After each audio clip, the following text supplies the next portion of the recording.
سعدت اليوم باستقبال أخي وزير الخارجية الجمهورية التونسية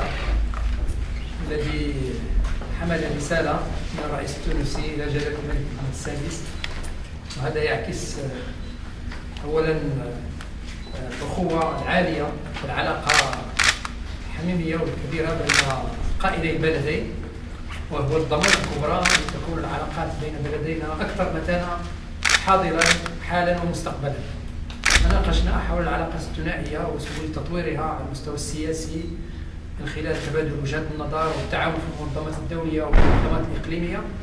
وأيضا على مستوى الاتحاد المغاربي لإحياء هذا الاتحاد المغاربي وإعطاء فعالية أكبر. ولكن أيضا تناقشنا العلاقات على المستوى الاقتصادي، على المستوى البشري، وكيف يمكن أن نزيد من وتيرة التعاون، وإن شاء الله سنضع سبل ووسائل عملية لتطوير هذه العلاقات نحو الأفضل في المستقبل بإذن الله.